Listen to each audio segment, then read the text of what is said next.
নমস্কার বন্ধুরা, আজ আমি আপনাদের জন্য পাঠ করব মানিক বন্দ্যোপাধ্যায়ের লেখা সেই বিখ্যাত উপন্যাস পুতুল নাচের ইতিকথা। আজ এই উপন্যাসটির তৃতীয় পর্ব। তো চলুন শুরু করা যাক আজকের উপন্যাস পাঠ। মতির জন্য পাত্র দেখিতে গিয়া খালের ধারে প্রকাণ্ড বটগাছের তলে হারু ঘোষ অপঘাতে প্রাণ দিয়াছিল। গ্রামে কি মতির পাত্র মিলিত না? হারুর কি উচ্চ আশা! ছেলেবেলা হারু স্কুলে পড়িয়াছিল, বড় হইয়া হারু বড়লোক হইয়াছিল। তারপর গরিব হইয়া পড়িলেও মনটা হারুর বিশেষ বদলায় নাই। গাউদিয়ার গোপ সমাজ পরিহাস করিয়া তাহাকে বলিত ভদ্দর লোক, বিশেষ করিয়া বলিত নিতাই। নিতাইয়ের অবস্থা ভালো, চালচলনও তাহার অনেকটা ভদ্দর লোকের মতো। তবু হারু তো তাহাকে খাতির করিত না। নিতাইয়ের এক ভাগ্নে আছে, তার নাম সুদেব। সুদেবের ঘর বাড়ি জমি জমা আছে, পেটে ইংরেজি বিদ্যাও ভালো কিছু আছে। বয়সটা কেবল একটু বেশি, প্রায় 36। সুদেবের সঙ্গে মতির বিবাহ দিবার কত চেষ্টাই যে নিতাই করিয়াছিল বলিবার নয়। হারু রাজি হয় নাই। বাজিতপুরে ম্যাট্রিকুলেশন পাস পাত্রটি দেখিতে গিয়া তাই না অকালে হারু স্বর্গে গেল। হারু নাই। হারুর ছেলে পরাণ বাপের মতো চালাকও নয়, গোয়ারও নয়। গাউদিয়ার গোপ সমাজ মতির বিবাহের জন্য আবার একটু ব্যস্ত হইয়া পড়িয়াছে। পরাণকে তাহারা অনেক কথা বুঝায়, বলে গাঁয়ের মেয়ে গাঁয়ে থাকাই তো ঠিক, জানাশোনা ঘরে দিলে মেয়ে সুখে থাকবে। দুধ বেচা গোপের ঘরেও তো বোনকে দিবার কথা তাহারা বলিতেছে না। সুদেবের ঘর তো বনেদি ঘরের মতো। কেন দোমনা হচ্ছিস বলতো পরাণ? বাজিতপুরের ছেলেটা তো ফসকে গেছে। সুদেবের সঙ্গে মতির বিবাহ। রসালো ফলের মতো অমন কোমল রং যে মতির, প্রতিমার মতো অমন নিখুঁত মুখ। প্রস্তাবটা পরাণের পছন্দ হয় না, কিন্তু অত লোকের কাছে স্পষ্ট না বলিবার মতো মনের জোরও তাহার নাই। নিমরাজি হইয়া সে বলিয়াছে, বাড়িতে আর শশীর মত থাকিলে সে আপত্তি করিবে না। শশী মতামতের প্রশ্নটা তাহারা পছন্দ করে নাই। নিতাই হাসিয়া বলিয়াছে, ছোটবাবু লোক ভালো, কিন্তু নিজের সমাজে হিতৈষী গণ্যমান্য লোক থাকতে ছোটবাবুকে মুরব্বি ঠাউরালে পরাণ, ঘরের কথায় পরকে ডাকলে। আর একজন বলিয়াছে, ছোটবাবু হরদম আসেন যান না বটে। এ কথাটা পছন্দ করে নাই পরাণ। দুপক্ষের অপছন্দ শেষ পর্যন্ত কিসে গিয়া ঠেকিত বলা যায় না। কিন্তু হারুর আকস্মিক মৃত্যুর পর পরাণ বড় দমিয়া গিয়াছে। কলহ না করিয়া বাড়িতে অসুখের ছুতা দিয়া সে উড়িয়া আসিয়াছে। মতির জ্বর কিন্তু কমিয়া গিয়াছে। বর্ষার গোড়ার দিকে তাহাকে ম্যালেরিয়ায় ধরিয়াছিল। কয়েকদিন ভালো থাকিয়াছে, আবার কাঁপিতে কাঁপিতে পড়িয়াছে জ্বরে। শশীর দামি কুইনাইন জ্বরটা একেবারে ঠেকাইতে পারে নাই। এবার গা ফুঁড়িয়া কয়েকবার তাহাকে ওষুধ দিয়া শশী আশ্বাস দিয়াছে, আর জ্বর হইবে না। জ্বরে ভুগিয়া মতির বিশেষ ক্ষতি হইয়াছে মনে হয় না।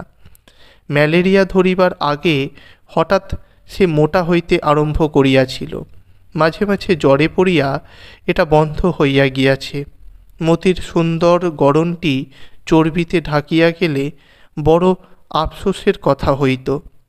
এখনও প্রতি সপ্তাহে মতিকে শশী একটা করিয়া ইঞ্জেকশন দেয়।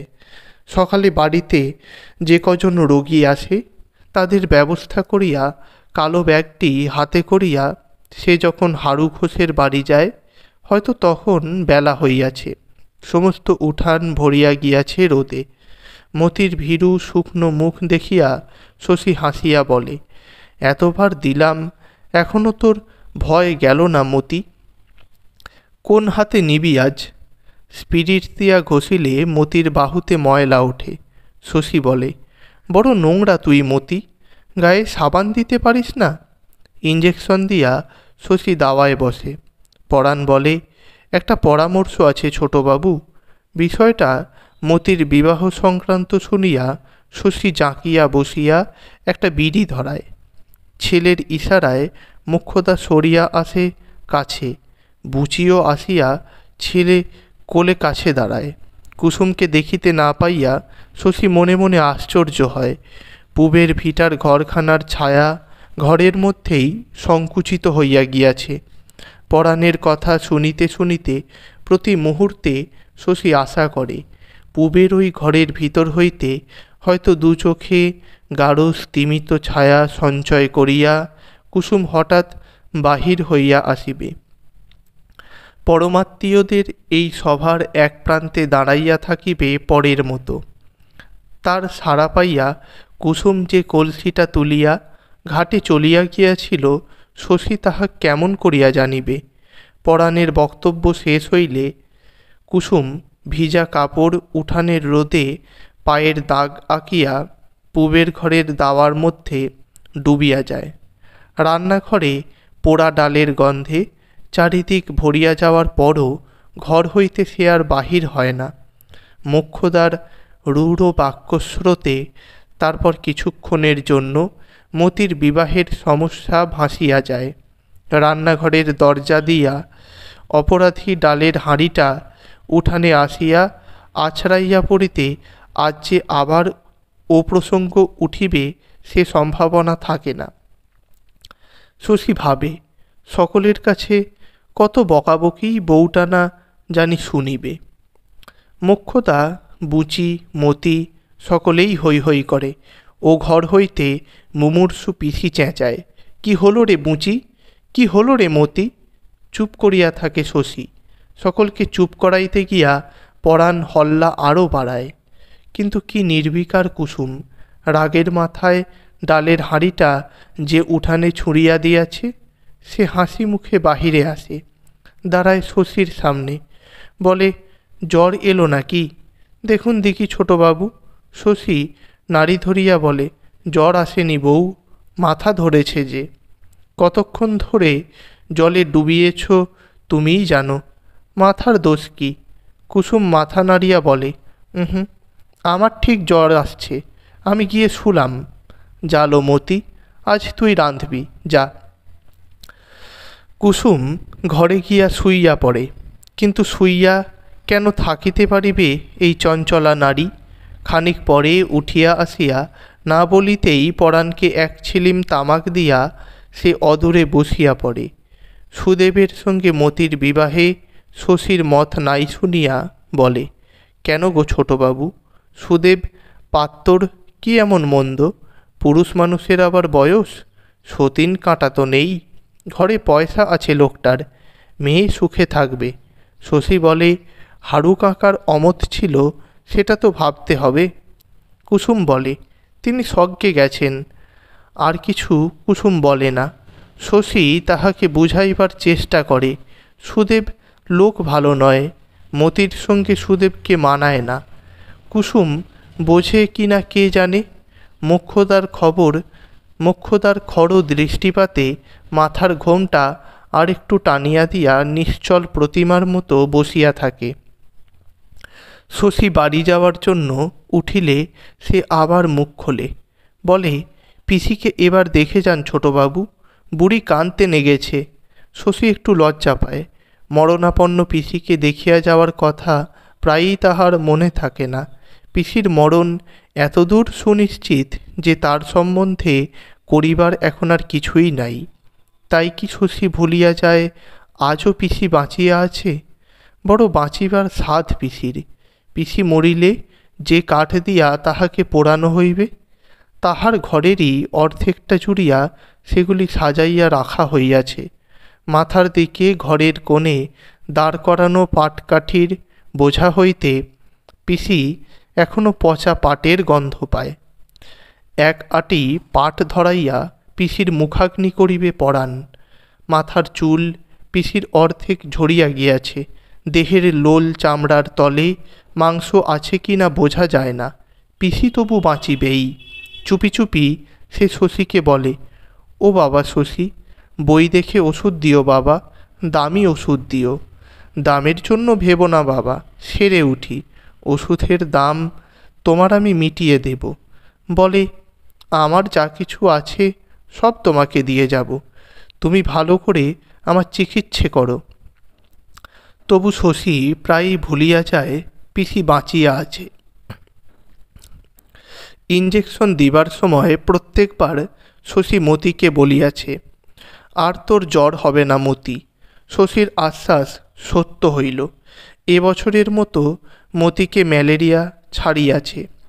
ওদিকে যামিনী কবিরাজের বউ, শশী যাহাকে সেনদিদি বলিয়া ডাকে, পড়িয়াছে জ্বরে।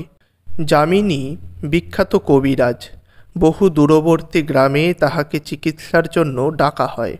সিদ্ধির পাতা মিশাল দিয়া যামিনী যে চ্যবনপ্রাশ প্রস্তুত করে, তাহা নিয়মিত সেবন করিলে বৃদ্ধের দেহে যুবকের ন্যায় শক্তির সঞ্চার হয়। মরিয়া গেলেও যামিনীর মকরধ্বজ রোগীর দেহ জীবন আনিয়া দিতে পারে। তারপর এই জীবনকে ধরিয়া রাখিবার জন্য যামিনীরই আদি ও অকৃত্রিম আবিষ্কার মহাকপিলাদি বটিকা সেবন করা বিধেয়। এই বটিকা প্রস্তুত করিতে 3 রাত্রি সময় লাগে। ইহা কখনো প্রস্তুত হইয়া থাকে না, কারণ তৈরি করিয়া রাখিলে এই মহা তেজস্কর ঔষধের গুণ সূর্যরশ্মি আকর্ষণ করিয়া লয়। সুতরাং যামিনীর মকরধ্বজের তেজে মৃতদেহে জীবন সঞ্চার হইলেও মহাকপিলাদি বটিকার অভাবে প্রাণটুকু যে সবসময় টিকিয়া থাকে এমন নয়। কিন্তু সে অপরাধ কি যামিনীর? রোগীর কপাল। মহাকপিলাদি বটিকা তৈরি করিতে করিতে মৃত রোগী পুনরায় মরিয়া যাইবে বলিয়া যামিনী তাহার বিখ্যাত ও বিশিষ্ট মকরধ্বজ ব্যবহার করেন। বলে লাভ কি হবে বাপু, মহাকপিলাদি বটিকা তো প্রস্তুত নেই। রোগীকে না হয় বাঁচালাম, তারপর 3 দিন টেকাবো কি দিয়ে? মৃত যামিনীর এক লহমার জীবনদান কেহ কখনো দেখে নাই, তবু লোকে বিশ্বাস করে।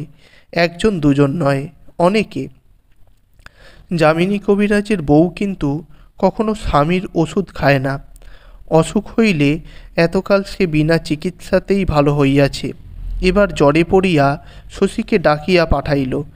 গোপাল তখন বাড়িতে ছিল। শশীর হইয়া সে বলিয়া দিল, বলগে যাচ্ছে। তারপর শশীকে যাইতে নিষেধ করিয়া দিল। শশীও বলিল, কেন যাব না কেন? গোপাল বলিল, কবে তোমার বুদ্ধি পাকবে ভেবে পাই না শশী। শশীও তাহা ভাবিয়া পায় না, সে চুপ করিয়া রহিল। তখন গোপাল বলিল, যামিনী খুঁড়ো অত বড় কোবরেজ, সে থাকতে ডেকে পাঠানোর মানেটা বোঝো? শশী বলিল, আগে না, যুবতী স্ত্রীলোক, নানা রকম কুৎসাও শুনতে পাই। গোপালের মুখে এই কথা, লজ্জায় শশী সংকুচিত হইয়া গেল। মৃদু স্বরে সে বলিল, এসব আপনার বানানো কথা বাবা। গোপাল রাগ করিল না, বলিল, তোমার যে কি হয়েছে আজকাল বুঝতে পারি না শশী। তোমার ভালোর জন্য একটা কথা কইলে তুমি আজকাল তর্ক জুড়ে দাও। সংসারে মানুষকে ভেবেচিন্তে কত সাবধানে চলতে হয় সে জ্ঞান তোমার এখনও জন্মেনি। এই তোমার উঠতি পসারের সময়, এখনই একটা বদনাম রটে গেলে এও কি তোমায় বলে দিতে হবে? তুমি চিকিৎসার ভার নিলে বলা বলি করবে না লোকে যামিনী কবিরাজ থাকতে? তুমি ছেলে মানুষ, তোমার কেন অত মাথা ব্যথা? সবার বাড়িতে ছেলে মেয়ে থাকে, সবার বাড়িতে মেয়ে ছেলে থাকে, এরপর কে আর ডাকবে তোমায়? শশীর রাগ হইতেছিল, কিন্তু শৈশব ও কৈশোরের এই জমটিকে ভয় করা তাহার সংস্কারে দাঁড়াইয়া গিয়াছে। গোপালের তীক্ষ্ণ অপলক দৃষ্টিপাতে সে চোখ নামাইয়া লইল। গোপাল আবার বলিল, যামিনী খুড়োর ইচ্ছেও নয় তুমি তাদের বাড়ি যাও। শশীর নীরবতায় গোপাল খুশি হইয়াছে। বয়স্ক উপযুক্ত সন্তানকে বশ করা জগতে এত বড় জয় আর নাই। আজকাল নানা ছোট বড় ব্যাপারে শশীর সঙ্গে গোপালের সংঘর্ষ বাঁধিতেছিল। কলহ বিবাদ নয়, তর্ক ও মতান্তর, আদেশ ও অবাধ্যতার বিরোধ। আজ তবে শশী বুঝিতে পারিয়াছে, সাংসারিক বুদ্ধিতে বাপের চেয়ে সে ঢের বেশি কাঁচা। গোপাল এখনও তাহাকে পরিচালনা করিতে পারে। গোপাল আরও অনেক কথা বলিল, শশী নীরবে শুনিয়া গেল। শেষে তাহার কঠিন মুখের ভাব দেখিয়া আর কিছু বলা ভালো না মনে করিয়া গোপাল থামিল। খাওয়া দাওয়ার পর শশী গেল যামিনী কবিরাজের বাড়ি। শশীকে দেখিয়া যামিনী কবিরাজ খুশি হইল না। সদর বাড়িতে সে তখন মুখে মুখে দুটি ছাত্রকে একটা ওষুধের প্রস্তুত প্রণালী শিখাইতেছিল। পাশের চালাটায় বুঝি সিদ্ধ হইতেছিল পাঁচন, গন্ধে চারিদিক ভরিয়া গিয়াছে। শশীকে দেখিয়া যামিনী চশমা খুলিয়া বলিল, কি মনে করে শশী, বসো। কি মনে করে শশী, বসো। শশী বলিল, সেনদিদির অসুখ শুনলাম ঠাকুরদা, একবার দেখা করে যাই। অসুখ? যামিনী হাসে। কার কাছে শুনলে? জ্বর বুঝি হয়েছিল একটুকাল? না রে কুঞ্জ, আজ অসুখ কোথা? তবে বুঝি কোনো কাজে ডেকেছেন? বলিয়া শশী ভিতরে গেল। সেনদিদি শুইয়াছিল, আচ্ছন্ন, অসুস্থ, মৃতকল্প সেনদিদি। গায়ের উজ্জ্বল রং লাল হইয়া হাতের অনন্তের রঙের সঙ্গে মিশিয়া গিয়াছে। সারা গায়ে আরও সব অস্পষ্ট চিহ্ন। শশী যা চেনে, শরীর, শশীর মুখ শুকাইয়া গেল। শরতের গোড়ায় এ রোগ সেনদিদি পাইল কোথায়? গাউদিয়া গ্রামে, কলিকাতা শহরে, দেশে বিদেশে কোথাও শশী যার মতো রূপসী দেখে নাই। শুধু রূপের জন্যই হয়তো যে মিথ্যা কলঙ্ক কিনিয়াছে। এ কি রোগ ধরিয়াছে তাহাকে? শশীর ডাক শুনিয়া যামিনী কবিরাজের বউ চোখ মেলিয়া তাকাইয়া কাঁদিতে কাঁদিতে বলিল, তুমি এতদিনে এসেছ শশী? আমি যে মরতে বসেছি শশী। কি অসুখ করেছে কিছু জানি না। জ্বরে অচৈতন্য হয়ে থাকি, গায়ের ব্যথা সইতে পারি না। আমি খবর পাইনি সেনদিদি, কাকে দিয়ে খবর পাঠাবো? কেউ কি আসে আমার কাছে? সেনদিদি চোখ মেলিতে পারে না, চোখের কোণ দিয়া জল গড়াইয়া পড়ে। শশী বিছানায় বসে, সেনদিদির গায়ের তাপ পরীক্ষা করে। কি করিবে ভাবিয়া পায় না। যামিনী অসুখের কথা গোপন করিবার চেষ্টা করিয়াছিল। এ পর্যন্ত চিকিৎসারও হয়তো কোনো ব্যবস্থা হয় নাই। আজকাল তাহার কি হইয়াছিল? সেনদিদির খবর লইত না কেন? এই মলিন দুর্গন্ধ চাদরে আজ কতদিন না জানি তাহার সেনদিদি বিনা চিকিৎসায় পড়িয়া আছে। এতটুকু সেবা করিবারও কেহ থাকে না। শশী কিছু বুঝিতে পারে না। যে রূপের জন্য পৃথিবীর লোক উন্মাদ, স্ত্রীর যে সৌন্দর্য মানুষ তপস্যা করিয়া পায়, যামিনী তাই পাইয়াছে। বুড়া বয়সে সে তো স্ত্রীর দাস হইয়া থাকিবে। কি জন্য তাহার এই বিকৃত নিষ্ঠুর অবহেলা কে জানে? হয়তো সীতা আর হেলেন আর ক্লিওপেট্রার মতো যার অসাধারণ রূপ থাকে, তাকে ঘিরিয়া এমনই খাপছাড়া কাণ্ডই ঘটিতে থাকে জগতে। খানিক পরে যামিনী ঘরে আসিল, মুখ ভার করিয়া বলিল, এখন তো তুমি বসে আছো শশী, আমি ভাবলাম তুমি বুঝি চলে গেছো। শশী বলিল, ঠাকুরদা বাইরে আসুন দেখি একবার। বাহিরে গিয়া বলিল, সেনদিদির অসুখ। সেনদিদির অসুখ কি আপনি ধরতে পারেননি ঠাকুরদা? যামিনী কবিরাজ বলল। হাসির কথা বললে বটে শশী, 40 বছর কবরেজি করছি, 3টে জেলায় যামিনী কবিরাজের নাম জানে না এমন লোক নেই। আমায় তুমি শুধোচ্ছ রোগ ধরতে পারিনি। এক নজর তাকালে রোগ নির্ণয় হয়। ওয়ার হয়েছে ম্যালেরিয়া। ম্যালেরিয়া নয় ঠাকুরদা, বসন্ত। শশী বলিল, হ্যাঁ বসন্ত, শরৎকালে বসন্ত, বলিল যামিনী কবিরাজ। বলিল বটে। যামিনীর মুখে কালি পড়িয়াছে কিসের? শশীর কাছে যামিনী যেন অভিনয় করিতেছে। একটা পাণ্ডুর ভয় আর কালো চিন্তার রাশিকে গোপন করিবার অভিনয়। শশী কড়া সুরে বলিল, আমি সেনদিদির চিকিৎসার ভার নিলাম ঠাকুরদা। ছি ছি, আজ পর্যন্ত কিছুই করেননি। খায় নাকি আমার ওষুধ? শশী ঘরে গিয়া বসিল। কি ভাবিয়া যামিনীও ঘরের মধ্যে গিয়া দাঁড়াইয়া রহিল। শশী দারুণ বিপন্ন বোধ করিতেছিল, আর বিষণ্ণতা। কয়েকদিন আগে সাতগাঁয়ে সে একটি বসন্তের রোগী দেখিতে গিয়াছিল। তাহাকে শশী বাঁচাইতে পারে নাই, বাঁচাইবার চেষ্টাও সে করিতে পারে নাই। তাকে ডাকা হইয়াছিল একেবারে শেষ মুহূর্তে। সে পর্যন্ত রোগীর চিকিৎসা করিয়াছিল সাতগাঁর কবিরাজ যামিনীর পূর্বতন ছাত্র ভূপতিচরণ। শশীর হঠাৎ মনে পড়িয়াছে, সেই রোগীটি মারা যাইবার পর যামিনী হাসিয়া বলিয়াছিল, আমার ছাত্র যাকে ছাড়পত্র লিখে দিলে তাকে বাঁচাবে শশী, আমাদের শশী। শশী প্রাণ দিয়া সেনদিদির চিকিৎসা ও সেবা আরম্ভ করিল।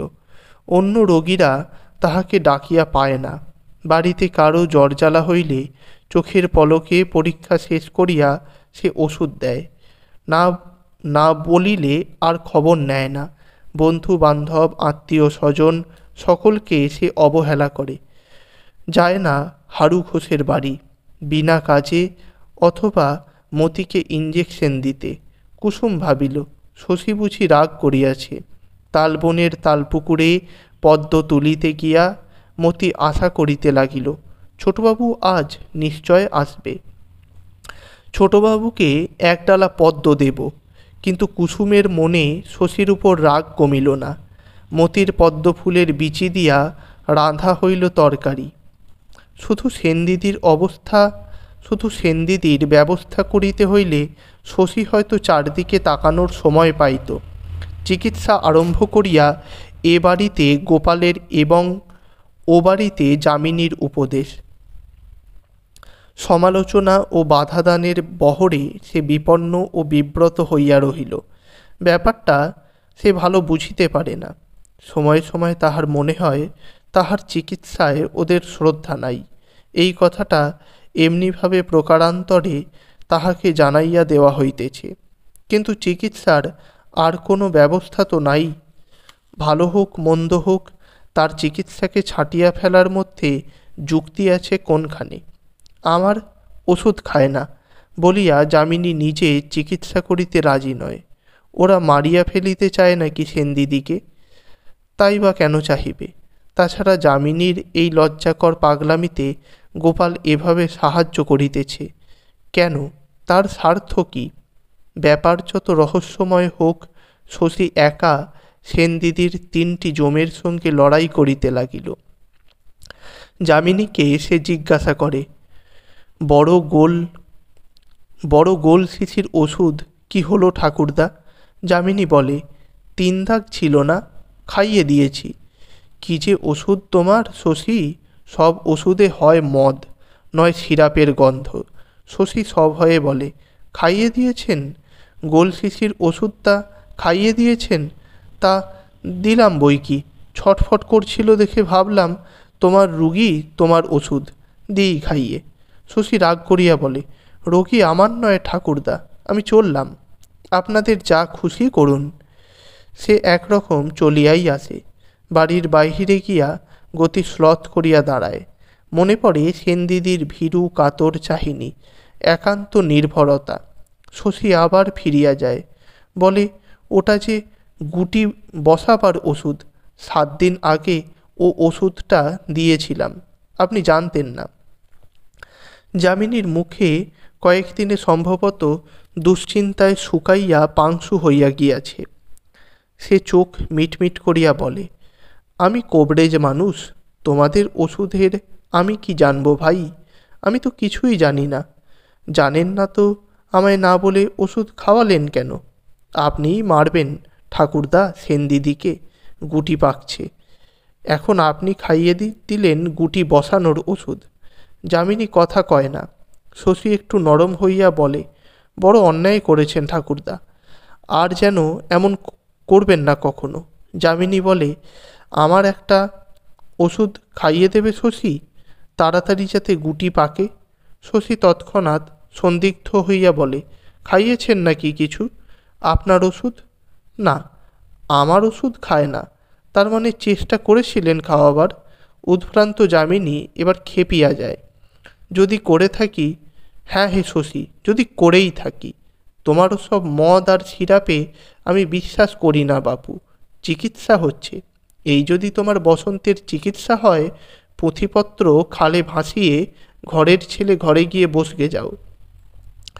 মাথা শশীও ঠিক রাখিতে পারে না, বলে, গোড়া থেকে আপনি যা সব কাণ্ড করছেন ঠাকুরদা, পুলিশ ডাকলে আপনার 10 বছর জেল হয়।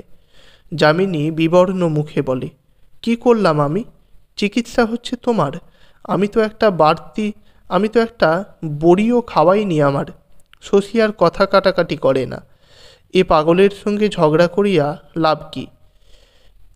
এই কি কলহের সময় ঠাকুরদা? কলহ কে করছে বাপু? জ্ঞান হইলে যামিনী কবিরাজের বউ বলে, ঘরে কে শশী? কার সঙ্গে কথা কইছ? চোখে সে দেখিতে পায় না, চোখ দুটি বন্ধ হইয়া গিয়াছে। যামিনী ঘরে আসিতেছে শুনিলে উতলা হইয়া ওঠে। ওকে যেতে বলো শশী, যেতে বলো ওকে, আমাকেও বিষ খাইয়ে মারবে। যাও না তুমি এ ঘর থেকে, চলে যাও না। যামিনী চলিয়া গেলে বলে, বাঁচব তো শশী? বাঁচবেন বই কি। সেনদিদি খুশি হয়, খানিক্ষণ চুপ করিয়া পড়িয়া থাকে।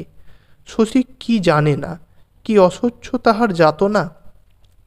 সেনদিদির সহ্য শক্তি দেখিয়া বিস্ময় মানে শশী। নালিশ নাই, কাতরানি নাই, মাঝে মাঝে শুধু জিজ্ঞাসা করে বাঁচিবে কি না। সেনদিদি বলে, এত ঘাঁটাঘাঁটি করছো, তোমার তো ভয় নেই বাবা। কিসের ভয়? 6 মাস আগে টিকে নিয়েছি। তখন সেনদিদি বলে, ধরতে গেলে তুমি তো আমার ছেলেই, পেটের ছেলের চেয়ে তোমাকে বেশি ভালোবাসি শশী। কথাটা শশীকে বিচলিত করিয়া দেয়।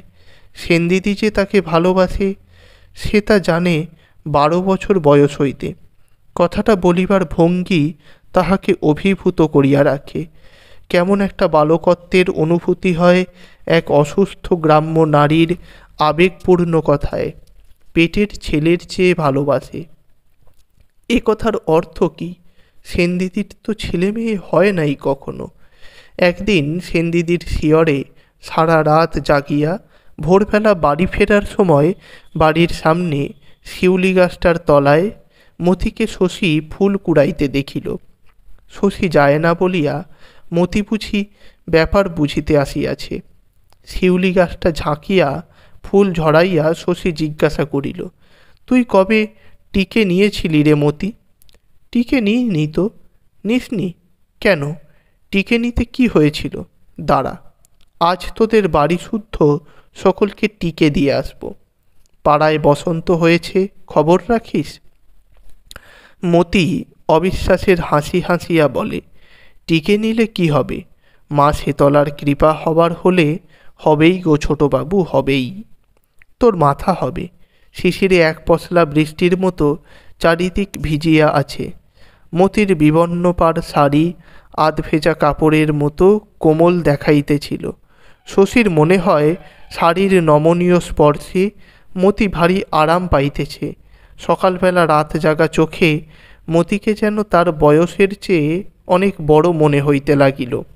ওকে দেখিতে দেখিতে সকালবেলা বিড়ি টানার আলস্য আরও মিষ্টি লাগিল শশীর। মতি বলিতেছিল, বউ বলে আপনি সাহেব মানুষ, ঠাকুর দেবতা মানেন না। সত্যি ছোটবাবু? না, সত্যি নয়, ঠাকুর দেবতা খুব মানি। শুনিয়া মতি যেন স্বস্তি পাইল। বউ আপনার নামে যা তা বলে? অ্যাঁ, কি বলে? মতি মুচকিয়া হাসিল। কত কি বলে। শশী হাসিয়া বলিল, তুইও তো বলিস মতি, পরাণের বউ হয়তো তোর কাছ থেকেই বলতে শিখেছে। পরের লাইনে বসবে। আমি আপনার নামে বলি? আমি যদি আপনার নামে কিছু বলে থাকি আমার যেন ওলা উঠা হয়। হয় হয় হয়, 3 সত্যি করলাম, ভগবান শুনো।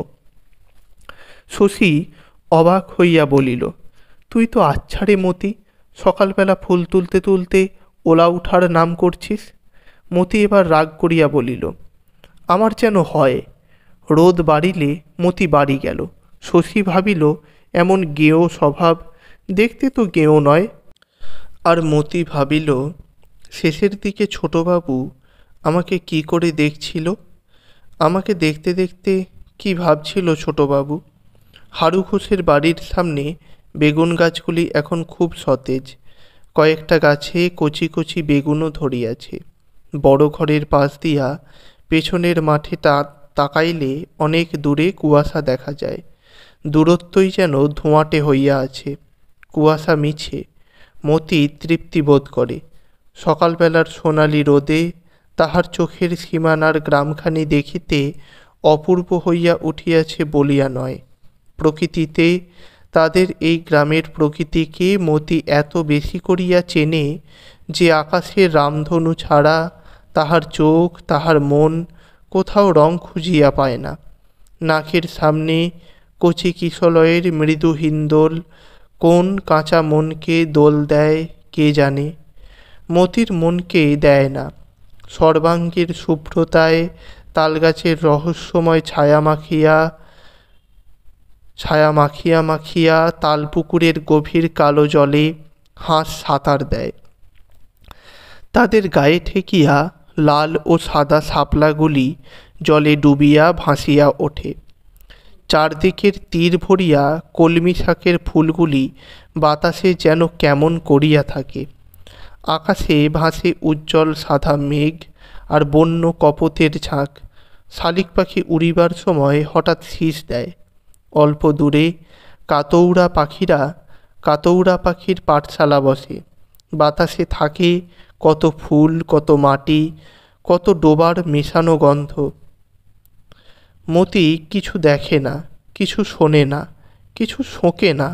তালপুকুরের নির্জনতাকে সে শুধু ভোগ করে গায়ে জড়ানো আঁচলটি কোমরে বাঁধিয়া। গা উদলা করিয়া দেওয়াতেও কেহ যে তাহাকে দেখিতে পাইতেছে না, ইহাতে মতির ভারী মজা লাগে। সংসারে কাজ না করিলে কুসুম তাহাকে বকে।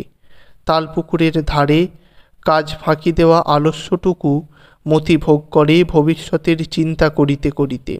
সুদেবকে মনে মনে মরিবার আশীর্বাদ করিয়া আরম্ভ না করিলে ভবিষ্যতের ভাবনাটা তাহার যেন ভালো খোলে না। মতির ভারী ইচ্ছা হয় বড় লোকের বাড়িতে শশীর মতো বরের সঙ্গে তার বিবাহ হয়। কাজ নাই, বকুনি নাই, কলহ নাই, নোংরামি নাই। বাড়ির সকলে সর্বদা পরিষ্কার পরিচ্ছন্ন থাকে। মিষ্টি মিষ্টি কথা বলে, হাসে, তাস পাশা খেলা, কলের গান বাজায়, আর বাড়ির বউকে খালি আদর করে। চিবুক ধরিয়া তাহার লজ্জিত মুখখানি তুলিয়া বলে, লক্ষ্মী বউ, সোনা বউ, এমন না হলে বউ।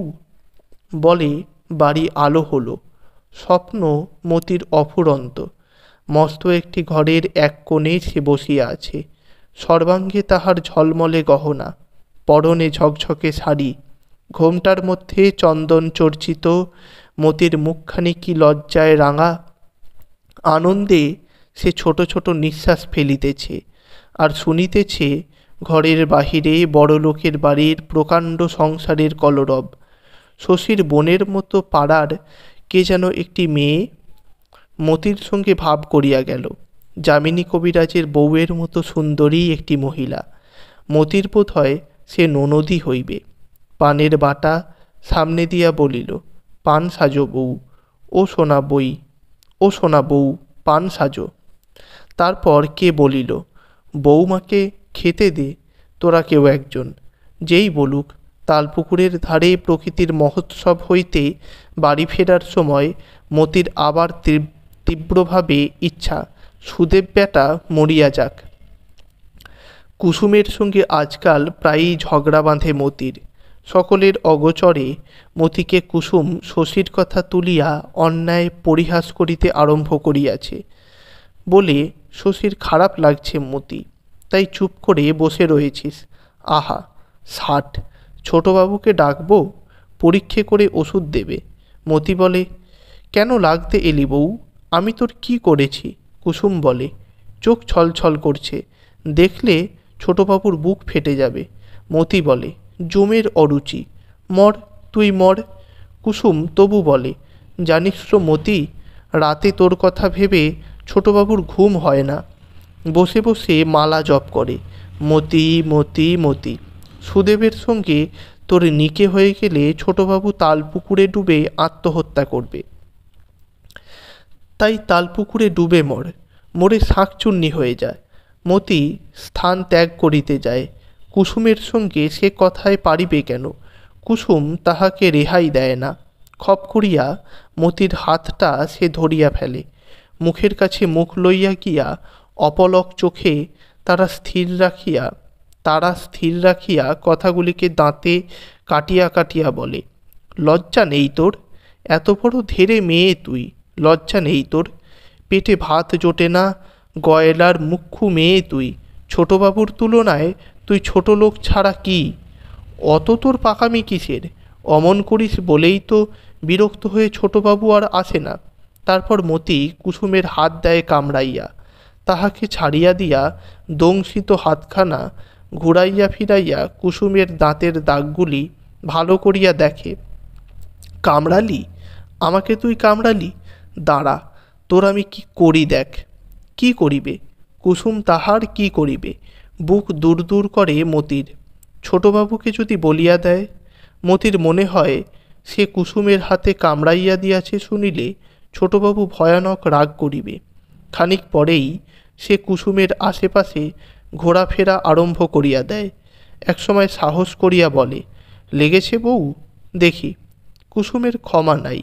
সে ভেঙাইয়া বলে, লেগেছে বউ? কামড়ে দিয়ে ন্যাকামি করতে এলেন। মতি দাওয়ায় আসিয়া খুঁটি ধরিয়া দাঁড়ায়।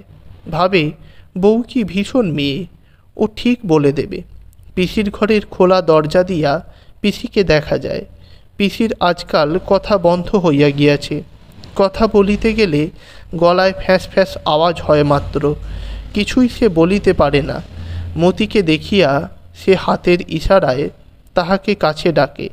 মাথা উঁচু করিয়া বারবার ব্যাকুলভাবে মুখের ফাঁকে আঙুল ঢুকাইয়া পিপাসা জানায়। দেখিতে পাইয়াও মতি কিন্তু অনেকক্ষণ নড়ে না। বলে, যাই গো যাই, অত ব্যস্ত কেন? মুখ্যতা জিজ্ঞাসা করে, কে ডাকেলো মতি? পিসি, জল খাবে? তো বন্ধুরা, আজ এ পর্যন্তই। আপনারা অবশ্যই চ্যানেলটিকে সাবস্ক্রাইব করে পাশের বেল আইকনটি প্রেস করে রাখবেন, যাতে পরবর্তী পর্বগুলি প্রকাশের সাথে সাথেই আপনাদের কাছে পৌঁছে যেতে পারি। ধন্যবাদ।